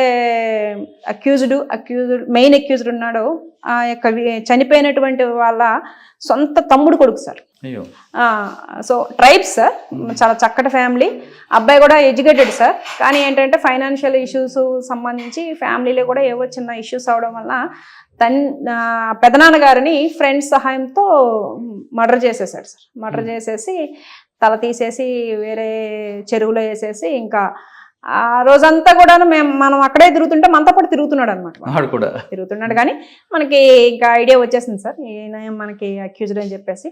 సో ఆ కేసులో ఆ తర్వాత అబ్బాయిని ఇంట్రాగేషన్ చేసి అబ్బాయి ద్వారా రిమైనింగ్ వాళ్ళని కూడా మనం పట్టుకొని కేసుని మనం ఛార్జ్షీట్ పకడ్బందీగా ఛార్జ్షీట్ వేయడం జరిగింది సార్. ఆ కేసు కొంచెం నాకు ఎందుకు అంటే డబ్బుల కోసం సొంత పెదనాన్ని చంపేసినంత అనేది కొంచెం బాధ అనిపించింది. అంటే ఇప్పుడు పట్టణంలోను లేదా నగరాల్లోనూ అలాంటి కల్చర్ మనం చూస్తుంటాము. బాగా రిమోట్ బుట్టాయిగూడెంలోనే రిమోట్ ప్లేస్లో ఉన్నటువంటి అలాంటి ఊర్లో కూడాను బంధం అనేది అట్లా ఫైనాన్షియల్గా మానవ సంబంధాలు ఆర్థిక సంబంధాలు అయిపోయినాయి అన్నట్టుగా అనిపించింది అసలు నిజంగా. అది ఖచ్చితంగా సార్, ఖచ్చితంగా మేము చాలా ప్రాపర్గా ఇన్వెస్టిగేషన్ చేసాం సార్. చేసి గట్టిగానే ఛార్జ్షీట్ వేసినాము. ఖచ్చితంగా ట్రయల్ స్టార్ట్ అయితే మాత్రం మేము ఫాలోఅప్ చేస్తాం. మేడం, పోలవరంలో మాజీ ముఖ్యమంత్రి ప్రస్తుత ముఖ్యమంత్రి చంద్రబాబు నాయుడు గారు పోలవరం విజిట్కి వస్తారు. కానీ ఆయన కోర్టు ఆదేశాలు లేకుండా వచ్చారు. మేము ఆఫీసర్లందరూ అడ్డుకున్నారు. కానీ మీరు ఆ ఇష్యూని చాలా సింపుల్గా ఒక అరగంట ఆయనతో మాట్లాడి ఆయనకి ఇబ్బంది లేకుండా ఆఫీసర్లకి ప్రాబ్లం లేకుండా షార్ట్ అవుట్ చేస్తారు. ఎలా చేస్తారు? Yes sir. మా లోకల్ మా ఎస్పీ సార్ తాలూకా ఆధ్వర్యంలోనే ఈ కార్యక్రమం జరిగింది సార్. రాహుల్ దేవ్ శర్మ గారు ఇచ్చినటువంటి డైరెక్షన్స్ ప్రకారమే మేము కార్యక్రమం చేయడం కరెక్టే, కానీ జరిగింది. ఆయన చెప్పడం కాదు, మీరేం చేశారు చెప్పండి. Yes sir. యాక్చువల్గా చంద్రబాబు నాయుడు గారు అంటే అప్పట్లో ఆపోజిట్ లీడర్గా ఉన్నప్పటికి కూడాను ఆయనకున్నటువంటి సెక్యూరిటీ అనేది హై సెక్యూరిటీ. మేమున్నటువంటి పోలవరం ప్రాజెక్ట్ అయితేనేమి, పోలవరం ప్రాజెక్ట్కి జస్ట్ 7 నుంచి 10 కిలోమీటర్స్ దూరంలో మనకి చింతూరు ఉంటుంది, ఇటువైపు ఏమొచ్చి ఏటపాక ఉంటుంది, మరి కొంచెం ఇటు వచ్చేటప్పటికల్లా వరరామచంద్రాపురం ఉంటుంది. సో అన్నీ కూడాను మనకి మావోయిస్ట్ ఎఫెక్టెడ్ విలేజెస్. సో అప్పటికే ఆయన మీద మావోయిస్టులు అటాక్ చేసి ఉండడం వలన హై సెక్యూరిటీ నేపథ్యంలో అక్కడ నుంచి మన పోలవరం టౌన్ నుంచి, పోలవరం ఊరు నుంచి ప్రాజెక్ట్కి వెళ్ళేటటువంటి సుమారు 10 కిలోమీటర్స్ అంతా కూడాను మనకి బాగా అరణ్యంలాగా ఉంటుంది సార్. సో సెక్యూరిటీ అయినా ఏదైనా ఇవ్వడం అనేది ముందస్తుగా మనకు సార్ మనకి ఇన్ఫర్మేషన్ ఇచ్చుంటే ఖచ్చితంగా చింతూరు, ఏటపాక, వరరామచంద్రపురము, అదేవిధంగా భద్రాచలం అదంతా కూడాను మేము మన స్పెషల్ పార్టీలు ఉంచి మనం ఇక్కడ సార్ని అలౌ చేయాల్సి ఉంటుంది సార్. ఇది హై సెక్యూరిటీ పర్సన్స్ ఎవరైనా పోలవరాన్ని విజిట్ చేసేటప్పుడు మనం మన యొక్క ప్రొసీజర్ అది రోడ్ వాకింగ్ పార్టీ ఖచ్చితంగా సార్. అంటే సార్ ఉండేటటువంటి పరిస్థితి కొంచెం సెన్సిటివ్ కాబట్టి సార్ ఉండే టైం కంటే ఒక 2 days ముందు నుంచే మనం ఏరియా డామినేషన్ చేయించాలి సార్ మన స్పెషల్ పార్టీస్తో. సో ఆ రకమైనటువంటి స్పెషల్ పార్టీస్ ఏవి కూడా పైన లేకపోవడం, అదేవిధంగా ఉండేటటువంటి ప్రదేశం కూడా హై సెన్సిటివ్ ప్రదేశం ఉండడం వల్ల సార్కి మేము ఉన్నటువంటి ప్రస్తుత పరిస్థితి సార్కి నేను ఎక్స్ప్లెయిన్ చేయడం జరిగింది సార్. సార్ చాలా చక్కగా అర్థం చేసుకున్నారు, మాకు సపోర్ట్ చేశారు. ఆ రోజు ఆ కార్యక్రమం అంత జాగ్రత్తగా జరిగిపోయింది సార్. తర్వాత మళ్ళీ వచ్చారు కదండి? ఆ తర్వాత వచ్చున్నారు సార్. మొన్న నేను ఇక్కడ పెద్దాపురం వచ్చిన తర్వాత సార్ వచ్చారు. Yes sir. ఓకే. పోలవరం నుంచి తర్వాత ఎక్కడికి వచ్చారు మేడం? పెద్దాపురం సార్. పెద్దాపురం, గోదావరి గజలు వచ్చారు. Yes sir. ఓకే మేడం, ఇక్కడ రావడానికి మెయిన్ ఛాలెంజ్ పెద్దాపురం అనగానే గతంలో ఒక నేమ్ ఉండేది సార్. ఆ నేమ్ని ఒక లేడీ ఆఫీసర్ ఎలాగ దాన్ని ప్యాచప్ చేసుకొచ్చారండి? ఎందుకంటే ఇక్కడ పనిచేసి ఇక్కడ పుట్టిన అమ్మాయిలు కూడా పెళ్లి కాకుండా రోజులు ఉండేవి గతంలో. పెద్దాపురం అమ్మాయి అంటేనే వేరే మీనింగ్ చేసేవారు. ఆ పేరు క్రమేపీ తగ్గింది అనుకో, పూర్తిగా తగ్గింది కాదనట్లేదు, కానీ ఎక్కడో ఒక మచ్చ కనిపిస్తుంటుంది. ఎస్ సార్, మీరు చెప్పింది నిజమే సార్. గత చరిత్ర అంతా కూడాను పెద్దాపురంది ఒకవైపు మాత్రమే మనకు కనిపిస్తుంటుంది. అయితే ప్రభుత్వ చర్యలు, ప్రభుత్వం ఇచ్చినటువంటి తర్వాత కల్పించినటువంటి మనకి ఏదైనా సరే వాళ్ళకి ఉపాధి పథకాలు, అదేవిధంగా మా యొక్క డిపార్ట్మెంట్ వైపు నుంచి నిరంతరము వాళ్ళ మీద చేసినటువంటి దాడి చేసి కేసు కట్టడాలు ఇవన్నీ చేయడం ద్వారా ఇప్పుడైతే మాత్రం 90%, 99% తగ్గిపోయింది సార్. దాన్నే వృత్తిగా నమ్ముకున్న వాళ్ళైతే మాత్రం పెద్దాపురంలో లేరు సార్. ఒకవేళ ఉండి ఏదైనా పాత వాసనలు ఏమైనా ఉండి ఏదైనా ఉన్నా కూడా మనకి ఇన్ఫర్మేషన్ వచ్చిన వెంటనే మేము రైడ్ చేసేది. దీనికి అనుగుణంగానే నేను వచ్చిన వెంటనే ఫస్ట్ నేను విజిట్ చేసినటువంటిది మన ఎంఆర్ఓ గారిని, లోకల్ ఇన్స్పెక్టర్, లోకల్ అసైన్ పట్టుకొని ఆ విలేజెస్ ఆ యొక్క ఏదైతే వాడ ఉందో ఆ ఏరియా అంతా విజిట్ చేయడం జరిగింది సార్. మా లోకల్గా ఉన్నటువంటి ఒక వీధి ఉంటుంది కదా madam? Yes sir. High profile లాగా ఉంటుంది, కాస్ట్లీ ఇల్లు ఉంటాయి. Yes sir. నేను ఏంటంటే నైట్ రౌండ్స్ చేసేటప్పుడు కూడాను నేను ముందు చెప్పకుండా, ముందు ఇన్ఫర్మేషన్ ఇవ్వకుండా, ఈవెన్ డ్రైవర్కి కూడా చెప్పకుండా పలానా ఆ పేరు ఉన్నటువంటి వీధిలోకి వెళ్ళండి అని చెప్పేసి అంటే వెళ్ళి డోర్ నాక్ చేసేవాళ్ళం సార్. నాక్ చేసి ఇంకా రెగ్యులర్గా ఇంకా ఎవ్రీడే నేను కానీ, మా ఇన్స్పెక్టర్ కానీ, మా ఎస్ఐ కానీ ఎవ్రీడే ఆ వీధులు చెక్ చేయడము, ఆ హౌసెస్ని చెక్ చేయడము, వాళ్ళతో మాట్లాడడము, వాళ్ళని అవేర్ చేయడము, వాళ్ళు ఈ ఇంపాక్ట్ ఎట్లా ఉంటుందని చెప్పడం, ఇలా రెగ్యులర్గా అయితే మేము ఆ వీధితోని ఆ ఏరియాతో మాత్రం టచ్లో ఉన్నాను. ఎక్కువగా నేను నైట్ రౌండ్స్లో మాత్రం ఖచ్చితంగా నేను ఆ వీధిని టచ్ చేసి ఆ ఇల్లులు మీరు ఏవైతే చెప్తున్నారో ఆ ఇళ్ళల్లో ఒక 4-5 ఇళ్ళైనా టచ్ చేసి చెక్ చేసుకుని వచ్చేది. ఎప్పుడైనా దొరికారండి ఎవరైనా? లేదు సార్, నాకైతే అంటే గతంలో పనిచేసిన ఆఫీసర్లు ఇక్కడ అదేవిధంగా ఆ వీధిని మార్చాలని, ఆ వీధిలో వాళ్ళకి ఉపాధి కల్పించాలని ట్రై చేశారు. ఎప్పుడైతే పోలీసు వస్తారో లోపల వాళ్ళకి వేరే షెల్ఫ్లు ఉంటాయి. గతంలో పనిచేసిన ఆఫీసర్ వెళ్ళినప్పుడు ఒక డ్రెస్సింగ్ టేబుల్ కనిపిస్తుంది. డ్రెస్సింగ్ టేబుల్ కొడితే లోపల నుంచి కింద మెట్లు ఉంటాయి. సార్. అలా దాచిపెట్టిన సంగతి కూడా ఉంది. అప్పుడు మీకు కనిపించింది? లేదు సార్, మీరు చెప్పినటువంటి ఎక్స్పీరియన్సెస్ మా హెడ్ కానిస్టేబుల్స్, మా ఏఎస్ఐలు నాకు స్టోరీస్గా చెప్పేవాళ్ళు. సో నేను ఇంకా అట్లాంటిది ఏదైనా జరుగుతుందేమో అని చెప్పేసి యాజ్ ఎ ఉమెన్గా కొంచెం జెంట్ ఆఫీసర్తో పోల్చుకుంటే నేను తొందరగా చొచ్చుకుపోయేదాన్ని సార్.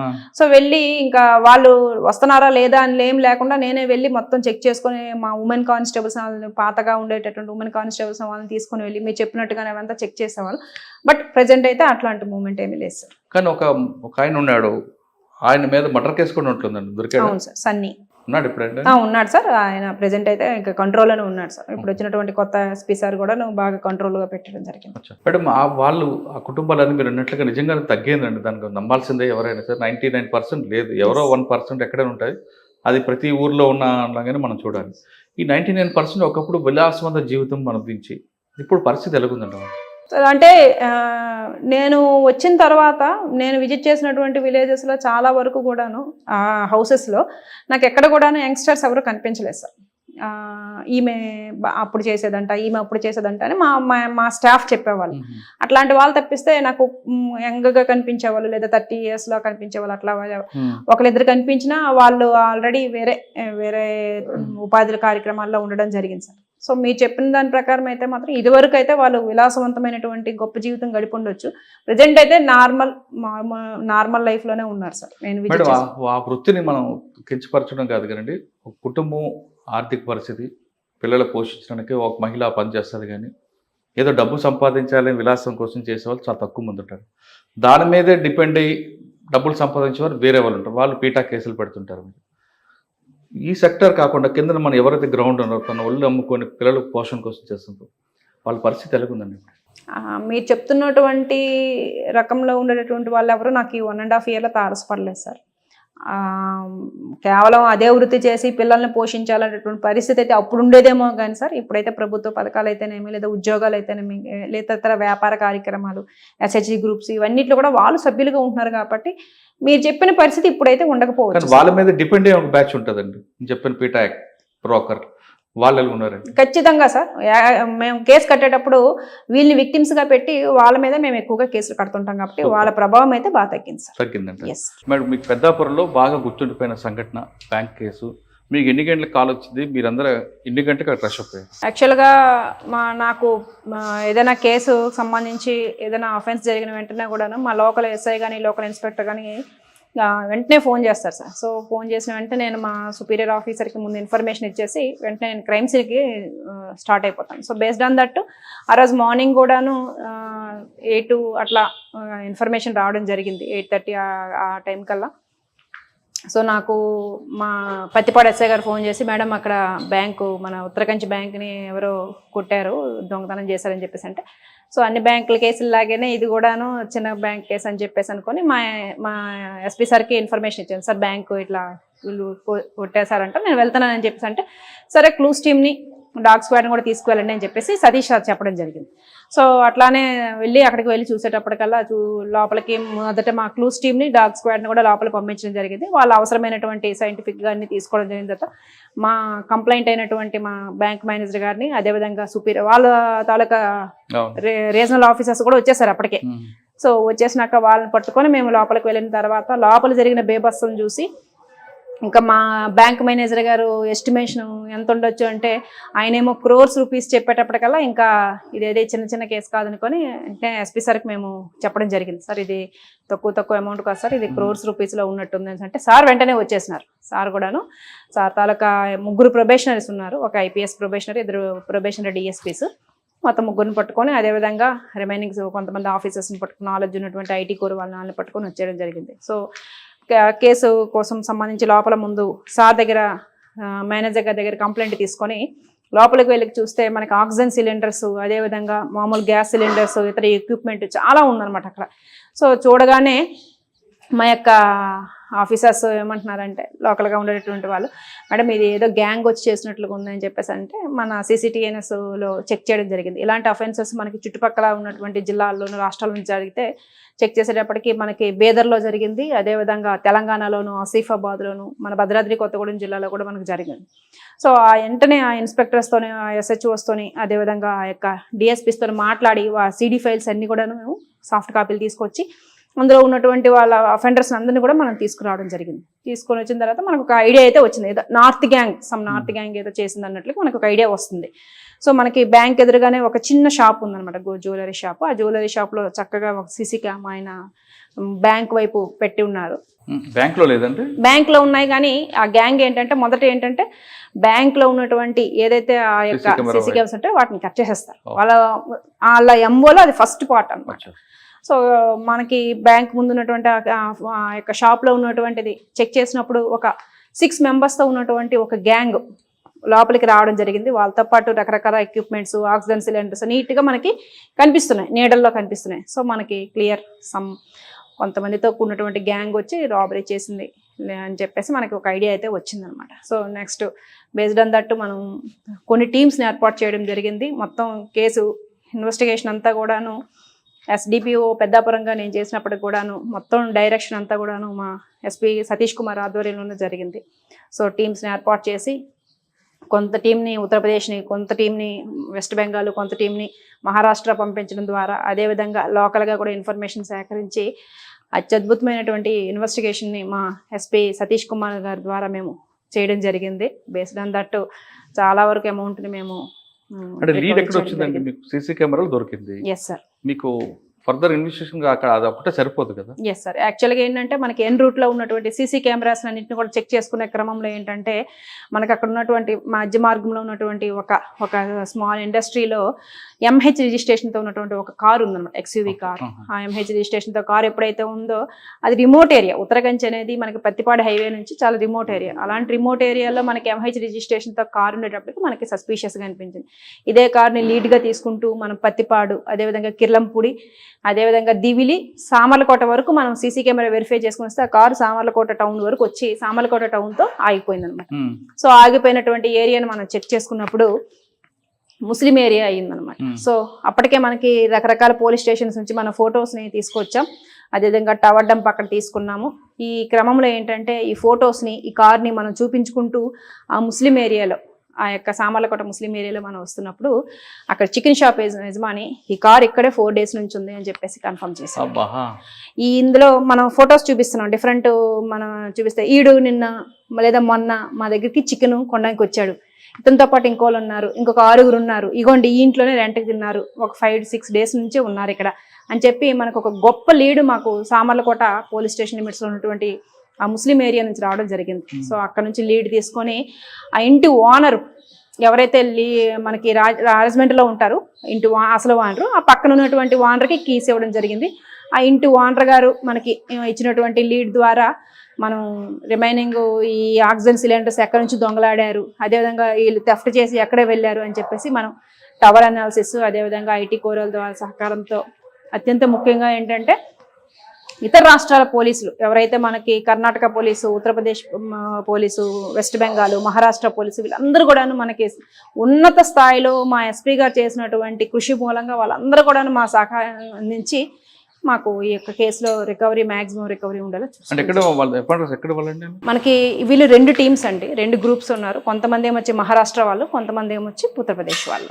వీళ్ళిద్దరు కలిపి ఇక్కడికి వచ్చారు. ఇక్కడ ఎందుకు షెల్టర్ ఇచ్చారు వాళ్ళు? షెల్టర్ ఇక్కడ ఇది ముస్లిం ఏరియా సార్, అందులో మ్యాక్సిమం పర్సన్స్ లీడ్ చేసేటటువంటి వ్యక్తి ముస్లిం పర్సన్. సో మనకి సామర్లకోట అనేది డిస్ట్రిక్ట్ హెడ్ క్వార్టర్లో ఉన్నటువంటి రైల్వే స్టేషన్. సో వాళ్ళు ఎంఓ ఏంటంటే ఈజీగా ఎక్కడ నుంచి ఎస్కేప్ అయ్యేటటువంటి రూట్లు కూడా చెక్ చేసుకుంటారు. So as a district head quarter railway station కాబట్టి ఇక్కడ నుంచి ఈజీగా ఎస్కేప్ అవ్వచ్చు అని చెప్పేసి వాళ్ళు ఏంటంటే ఏదైనా బ్యాంక్ ఎంచుకునేటప్పుడు దానికి నియర్ బై టౌన్స్ లో వాళ్ళు షెల్టర్ తీసుకుంటారు. ఈ పాయింట్ నాకు లక్ష్మీనగర్ పోలీస్ స్టేషన్ SHO గారు కూడా చెప్పడం జరిగింది. సో చుట్టుపక్కల ఉన్నటువంటి టౌన్స్, ఈ లాడ్జెస్ అన్ని చెక్ చేయండి మేడం గారు, అదేవిధంగా వాళ్ళు ముస్లిమ్స్ కాబట్టి ముస్లిం ఏరియాస్ కూడా మీరు చెక్ చేయండి, మీకు ఒక ఐడియా వస్తుంది అని చెప్పేసి చెప్పడం జరిగింది. సో బేస్డ్ ఆన్ దట్ మనం లీడ్ తీసుకుంటూ సీసీ కెమెరా లీడ్ తీసుకుంటూ వచ్చేటప్పుడు సామర్లకోట ముస్లిం ఏరియాలో మనకు పరిచయాలు గతంలో ఉందా వాళ్ళకి? లేదు. అందులో A1 గా ఉన్నటువంటి వ్యక్తి మాత్రం ఇదివరకు మండపేట టౌన్ లో పాప్కార్న్ బిజినెస్ చేసేవాడు 1.5 year 2 years. ఇక్కడ బ్యాంక్ ఉంది అనే విషయం వాళ్ళకి ఎలా తెలిసిందండి? వాళ్ళు ఏంటంటే రిమోట్ ఏరియాలో ఉండేటటువంటి SBI ని టార్గెట్ చేసుకుంటుంటారు. సో ఈ రకంగానే మనకి లక్ష్మీనగర్ పోలీస్ స్టేషన్ అంటే భద్రాచలం అంటే అది కూడా బాగా రిమోట్ ప్లేస్. అన్ని కూడా ఎస్బీఐ ఎస్బీఐ అంటే అన్ని ఎస్బీఐ బ్యాంకులు ఎందుకు టార్గెట్ చేస్తున్నారు? సెక్యూరిటీ తక్కువ ఉంటుందన్నా? అంటే రిమోట్ ఏరియాలో ఉన్నటువంటి ఎస్బీఐని ఎక్కువగా టార్గెట్ చేసుకుంటున్నారు. సో ఆ క్రమంలో ఏంటంటే సెక్యూరిటీ తక్కువ అవడం వలన, లేకపోతే వాళ్ళకి ఎస్బీఐలో క్యాష్ ఎక్కువ ఉంటది, లేకపోతే గోల్డ్. బ్యాంక్ సెక్యూరిటీ లేదా? ఆ బ్యాంక్ అయితే లేదండి, ఉదయం ఉంటదంట. ఉదయం అంతా ఒక సెక్యూరిటీ గార్డ్, ఈవినింగ్ ఉండదు, అవసరం లేదు, నైట్ అంటే సెక్యూరిటీగా ఉంటది అని చెప్పేసి వాళ్ళు లోపల చెస్ట్ అంతా కూడా నీట్ గానే ఉంటది అని చెప్పేసి వాళ్ళు పెట్టుకొని ఉంటున్నారు. వాళ్ళకి మరి నోటీస్ ఇచ్చారు నైట్ టైం కూడా పెట్టుకోమని? ఈ కేసు జరుగుతున్నప్పుడు ఇది అండర్ ఇన్వెస్టిగేషన్ లో ఉంటుండగానే మనకి రికవరీ అవుతున్న క్రమంలోనే ఈ బ్యాంకు రీజనల్ మేనేజర్ గారు ఒక మీటింగ్ పెట్టారు. ఎస్బీఐ మేనేజర్స్ అందరు కూడా వచ్చారు సార్. ఆ వచ్చినటువంటి రీజనల్ మేనేజర్స్ ఆధ్వర్యంలో జరిగిన మీటింగ్ లో ఉన్న ఫ్యాక్ట్స్ అని చెప్పడం జరిగింది వాళ్ళకి. మీ సెక్యూరిటీ సంబంధించి ఇట్లా లూప్ హోల్స్ ఉన్నాయి, మీరు జాగ్రత్త చేసుకోండి. వాళ్ళకైతే మా యొక్క డిపార్ట్మెంట్ నుంచి జెంటిల్ రిమైండర్ అయితే ఇవ్వడం జరిగింది. ఓకే మేడం, ఇదే తరహాలో ఇంకొక బ్యాంక్ కూడా జరిగింది అట కదా, మీరు ఏటీఎం కానీ జరిగింది? నేను ఉండేటప్పుడు అయితే మరి ఇంకేమి జరగలేదు. నేను అక్కడ నుంచి పెద్దాపురం నుంచి వచ్చిన తర్వాత జరిగినట్లు. ఓకే, పెద్దాపురంలో ఆ కేసులో మీకు ఇన్వెస్టిగేషన్ చేసినందుకు గవర్నమెంట్ ఏపీ డీజీపీ గారు మీకు ఒక మెమోటో అవార్డు ఇచ్చినట్టున్నారు, రైట్ అండి? పెద్దాపురం నుంచి మీరు బదిలీ అయిపోయారు, ఇంకెక్కడ పోస్టింగ్ రావచ్చు. కానీ ఏపీ పోలీసుల్లో మహిళలకి చోటు ఉంటుంది. ఎక్కడంటే పోలీసు అనగానే మహిళలకు రారు, మగవారే ఇన్వెస్టిగేషన్లో పనికొస్తారు అన్నదానికి మీరు బ్రేక్ చేసి మగవారితో పాటు కూడా మహిళలు కూడా ముందు ఉంటారని ప్రూవ్ చేశారు. కానీ ఒక అపోహైతే ఉంది, పోలీస్ స్టేషన్లు అంటే పోలీసుల్లోకి మహిళలకు పెద్దగా ప్రాధాన్యత ఉండదు, పెద్ద చాలా కష్టాలు ఉంటాయి, నైట్ డ్యూటీలు ఉంటాయని, లేదా ఇంకా రకరకాల ఇష్యూస్ వస్తాయి, అవన్నీ వాస్తవం అంటారా? సార్ యాక్చువల్గా మెన్ ఆఫీసర్స్తో పోలిస్తే ఉమెన్ ఆఫీసర్స్కి ఆఫీస్ డ్యూటీస్తో పాటుగా ఫ్యామిలీ డ్యూటీస్ అనేటటువంటి సెకండ్ కూడా పార్లర్గా ఉంటుంది సార్. సో మాకు హస్బెండ్ పిల్లలు ఉంటారు. సో ఆ డ్యూటీ రెండు ఎలా మేనేజ్ చేస్తారండి? ఇప్పుడు ఒకవైపు డ్యూటీ, మరోవైపు ఫ్యామిలీ, రెండు ఇంపార్టెంటే. ఎస్ సార్, కొంచెం అయితే కష్టం అవుతుంది. బట్ ఏంటంటే స్కూల్కి వెళ్ళేటటువంటి పిల్లలు ఎవరైతే ఉంటారో ఆఫీసర్స్కి మాత్రం కొంచెం కష్టంగానే ఉంటుంది మేనేజ్ చేసేది. ఎందుకంటే మార్నింగ్ 7:30 లోపు వాళ్ళు స్కూల్కి వెళ్ళేటటువంటి టైమింగ్స్లో వాళ్ళకి ఫీడింగ్ అయినా లేదంటే ఇతర ఏమైనా ఈవినింగ్ 4 తర్వాత వాళ్ళకి మనం టైం కేటాయించాల్సినటువంటి దగ్గర కూడా కొంచెం ఇబ్బంది ఉంటుంది. బట్ ఏంటంటే సార్ లా అండ్ ఆర్డర్లో మాకు మా సుపీరియర్ ఆఫీసర్స్ మమ్మల్ని గైడ్ చేసేదైనా లేదైనా కొంచెం మమ్మల్ని అంటే ఉమెన్ ఆఫీసర్స్కి కొంచెం మాకు ఫ్లెక్సిబుల్ ఇస్తుంటారు sir. So based on that ఇంత పెద్ద సబ్ డివిజన్స్ని మేము హ్యాండిల్ చేయగలుగుతున్నాం. సో మా మెన్ ఆఫీసర్స్కి ధీటుగానే మేము ఇప్పుడు పోలవరమైన పెద్దాపురమైన ఈజీగానే చేయగలుగుతున్నాం. అంటే మా సుపీరియర్ ఆఫీసర్స్ మాకు ఇచ్చేటటువంటి ఫ్రీడమ్ అన్నమాట. ఓకే. సో ఈ క్రమంలో ఏంటంటే కొంచెం మా మిగతా ఫ్యామిలీ లేడీస్ ఎవరైతే హౌస్ వైఫ్స్ ఉన్నారో వాళ్ళతో పోల్చుకుంటే మేము మా పిల్లలతో కొంచెం కేటాయించి తక్కువగానే ఉంటుంది, ఇట్స్ ట్రూ. బట్ ఏంటంటే సిచ్యువేషన్ బేస్డ్గానే మేము ఫ్యామిలీని ఉద్యోగాన్ని మాత్రం మేము హ్యాండిల్ చేసుకుంటూ వెళ్తుంటాం. కానీ నైట్ డ్యూటీస్ అప్పుడు మీకు ఇబ్బందులు ఉంటాయి, ఫేస్ చేస్తారు ఎప్పుడైనా? సార్ లేదు సార్, యాక్చువల్గా మా night rounds district night rounds officer అయితేనేమి కొన్ని కేసెస్ నైట్ అవుతుంటాయి. అప్పుడు అఫెన్సులు జరిగేటప్పుడు కూడాను ఏంటంటే ఆ టైం కల్లా కొంచెం మాకు సపోర్టివ్గా ఉండేటటువంటి మా కింద స్టాఫ్ ఉంటారు, వాళ్ళని మా పిల్లలకి మేము సపోర్ట్గా పెట్టి నేను హ్యాండిల్ చేస్తుంటాను. అదర్వైజ్ కొన్నిసార్లు మా హస్బెండ్ ఆ టైంలో ఉండేటప్పుడు మనకి ఇబ్బంది లేకుండానే తనకు అప్పగించి నేను వెళ్ళడం జరుగుతుంది. సార్ ఉన్నా సరే తల్లి పాత్ర అనేది పిల్లలకి ఇంపార్టెంట్ అండి. ఇప్పుడు ఒక పుట్టినరోజు ఒక పండుగ వచ్చింది, లేదా స్కూల్లో పేరెంట్ టీచర్స్ మీటింగ్ వచ్చినప్పుడు పిల్లలు ముందు అడిగేది అమ్మ నువ్వు రా, మమ్మీ నువ్వు తీసుకెళ్ళి నాకు డ్రెస్ కొను, లేదా మమ్మీ నాకు తీసుకొని ఒక ఫంక్షన్కి వెళ్ళి అంటారు. ఆ మమ్మీ అమ్మ అని పిలిచినప్పుడు ఉన్న ఆప్యాయత ఆ పండగ అప్పుడు కానీ లేనప్పుడు డ్యూటీకే పరిమితమైనప్పుడు మీకు బాధ అనిపిస్తుంటుంది? ఎస్ సార్, ఇప్పుడు మీ డిపార్ట్మెంట్లోకి వచ్చిన తర్వాత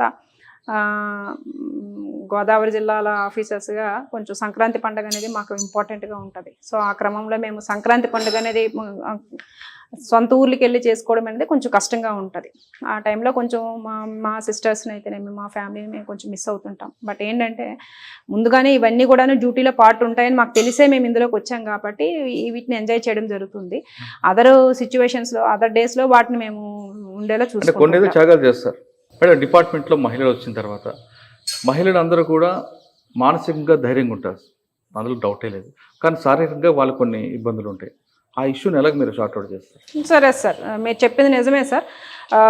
శారీరకమైనటువంటి కొన్ని ఇబ్బందులు ఏదైనా ఉన్నాయంటే మాత్రం అక్కడికి వచ్చేటప్పటికి ఒకవేళ ఏమైనా particular law and order issues లేకపోతే మాకు ఇబ్బంది ఉండదు సార్. ఆ లా అండ్ ఆర్డర్ ఇష్యూస్ ఉండేటప్పుడు మాత్రం కొంచెం ఒకవేళ అది సివియర్గా ఉంటే మా సుపీరియర్ ఆఫీస్కి మేము తెలియజేస్తాం సార్. సో ఆ క్రమంలో వాళ్ళు అర్థం చేసుకొని మాకు ఫ్రీడమ్ అయితే ఇస్తున్నారు. సో బేస్డ్ ఆన్ దట్ మాకు కొంచెం అది ఇష్యూ లేకుండానే మేము మేనేజ్ చేయగలుగుతున్నాం. సో నైట్ రౌండ్స్ అయితేనేమి, లేదా కొంచెం 1 or 2 days అక్కడే స్టే చేసి ఉండేటటువంటి లా అండ్ ఆర్డర్ ఇష్యూస్ అయితేనేమి, అలాంటివి ఏమి వచ్చినా కూడాను మేము ఇబ్బంది లేకుండా ఉంటున్నాం అంటే కొంచెం ఆ క్రమంలో మాకు ఆఫీసర్ సపోర్ట్ అయితే ఉంటుంది సార్. ఖచ్చితంగా ఈ డిపార్ట్మెంట్లో మాత్రం సుపీరియర్ ఆఫీస్ సపోర్ట్ మాత్రం ఉమెన్ ఆఫీసర్స్కి అయితే ఉంటుంది. రాబోయే క్రమంలో మెయిన్ ఛాలెంజ్ సైబర్ క్రైమ్ అండి.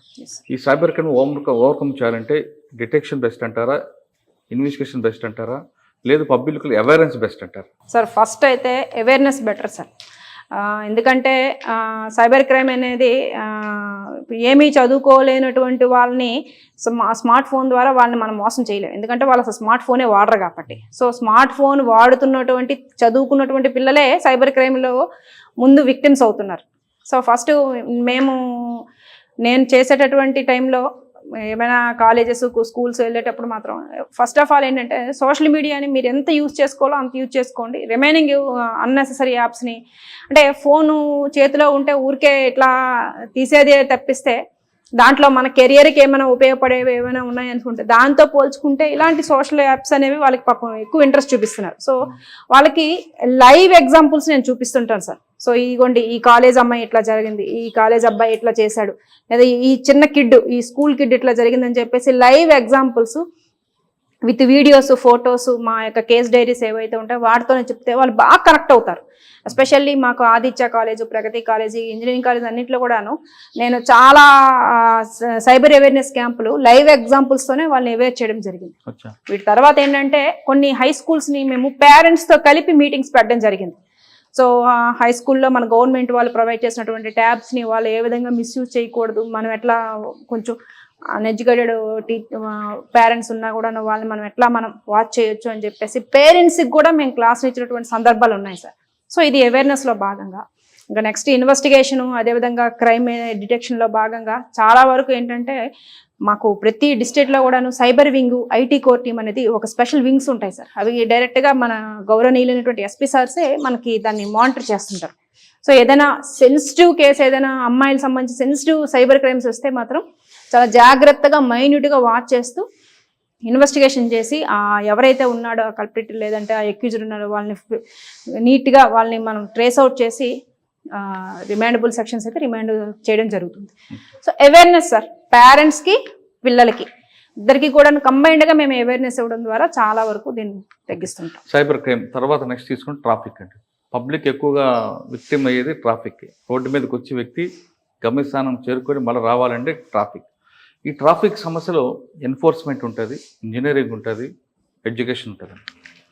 ఎన్ఫోర్స్మెంట్, ఎడ్యుకేషన్ మీది, ఇంజనీరింగ్ వేరే డిపార్ట్మెంట్. ఇంజనీరింగ్లో కాకుండా ఎడ్యుకేషన్లో, ఎన్ఫోర్స్మెంట్లో మీ రెండు ఈలో ఏ ఈకి ఎక్కువ లైక్ చేస్తారు సార్? ఎన్ఫోర్స్మెంట్ వరకు ఒక రకంగా మనకి ఇంపాక్ట్ చూపిస్తుంది sir. Like drunk and drive పెట్టడం, ఓపెన్ డ్రింకింగ్ పెట్టడం, హెల్మెట్ లేకుండా వాళ్ళని అట్లా చేయడం ద్వారా ఫైన్లు కట్టే కంటే ఇంకా హెల్మెట్ వేర్ చేయడం బెటర్ అని చెప్పేసి మీరు చెప్పేటటువంటి అవేర్నెస్ ఏంటంటే కాలేజెస్కి వెళ్ళి అవేర్నెస్ చేస్తుంటాము. బట్ అవేర్నెస్ కంటే ఎన్ఫోర్స్మెంట్ వరకు అనేది బాగా ఇంపాక్ట్ చూపిస్తుంది sir. Yes sir. Other departments యాక్చువల్గా రీసెంట్గా నేను పెద్దాపురంలో ప్రతిపాడు లిమిట్స్లో గౌరవనీయులైనటువంటి మ్యాజిస్ట్రేట్ గారి ఆధ్వర్యంలో మేము ట్రాఫిక్ అవేర్నెస్ సంబంధించి మేము యాక్సిడెంట్స్ సంబంధించినటువంటి మీటింగ్ కండక్ట్ చేయడం జరిగింది. అంటే డిఫరెంట్ వింగ్స్తో కోఆర్డినేషన్ అయ్యి వాళ్ళతో మీటింగ్ కండక్ట్ చేసి కొంచెం అవేర్నెస్ కల్పించడం ద్వారా కాస్త మేము ట్రాఫిక్ పట్ల మేము అవగాహన కల్పిస్తుంటాం. సార్ ఫైనల్గా చెప్పండి మేడం, పోలీస్ డిపార్ట్మెంట్కి వచ్చే అమ్మాయిలకు మీరు ఇచ్చే మెసేజ్ ఏంటి? ఎస్ సార్, చాలా చక్కటి డిపార్ట్మెంట్ సార్. ఇది చాలా హుందాగా ఉంటుంది, మంచి స్కేల్ ఉన్నటువంటి జాబు, అదేవిధంగా గౌరవం ఉంటుంది. మనం అనుకుంటే చేసేటటువంటి ఈ స్థాయిలో మనం అనుకుంటే మన వాళ్ళకి ఉమెన్ కమ్యూనిటీకి చేసేటటువంటి పనులు చాలా ఉన్నాయి సార్.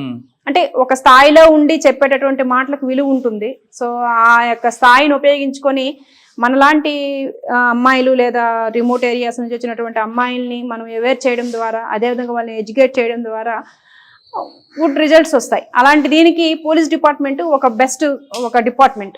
సో యూనిఫామ్ అనేది చాలా మందికి ప్యాషన్ ఉంటుంది. యూనిఫామ్ విత్ లేడీ అంటే ఇంకా ప్యాషన్గా ఉంటుంది. సో మనం చెప్పేటటువంటి మాటలకు కనెక్ట్ అయ్యే వాళ్ళు ఉంటారు. సో ఇక్కడ మా ఆదిత్య ఇంజనీరింగ్ కాలేజ్ హెడ్ గారు మొన్న వచ్చి, మేడం మీ క్లాస్ కావాలంటున్నారు మళ్ళీ మళ్ళీ మళ్ళీ అని చెప్పేసాను. అంటే టీనేజ్ గర్ల్స్కి యూనిఫామ్తో ఉన్నటువంటి లేడీని చూస్తే కాస్త ప్యాషన్గానే ఉంటుంది. సో ఆ ప్యాషన్ మేము వాళ్ళని అవేర్ చేయడానికి చూస్ చేస్తాం. సో బెస్ట్ మంచి డిపార్ట్మెంట్ సార్ ఇది. అందరు రమ్మంటారు. ఇంకొక క్వశ్చన్ అంటే, మీరు టీచర్గా ఉన్నారు, మీ దగ్గర స్టూడెంట్స్, మీ స్టూడెంట్స్ కాకుండా వేరే స్టూడెంట్స్ ఈవిటింగ్ చేసిన 2 దెబ్బలు వేసేవారు. టీచర్ కానీ పేరెంట్స్ కానీ కొట్టకుండా ఎవరు పైకి రావు, రైట్? పోలీస్ డిపార్ట్మెంట్కి వచ్చారు, చేతులు లాఠీ వచ్చి, బెత్తం పోయింది, లాఠీ వచ్చి. ఇక్కడ కొట్టడానికి కొన్ని ఆంక్షలు ఉంటాయి. మరి ఒక్కొక్కసారి కోపం వచ్చినప్పుడు టీచర్గా బాగుంది అనుకుంటారా, ఈ పోలీసుగానే చేద్దాం అనుకుంటారా? సార్ ఏ డిపార్ట్మెంట్ బ్యూటీనెస్ దానికి ఉంది సార్. టీచర్ అనేది అదొక డిఫరెంట్ సెక్టర్. సో అక్కడ ఎలాంటి కల్మషం లేనటువంటి పిల్లలతో మేము డీల్ చేస్తాం కాబట్టి మనం చెప్పేది వాళ్ళ మెదడులోకి బాగా వెళ్తుంది. సో అక్కడ ఏదైనా తప్పు చేస్తే మా టీచర్ మా కోసమే కొట్టారనేటటువంటి అక్కడ థాట్ ఉంటుంది. ఈవెన్ పేరెంట్స్ కూడా మనకి అలాగే ఉంటారు.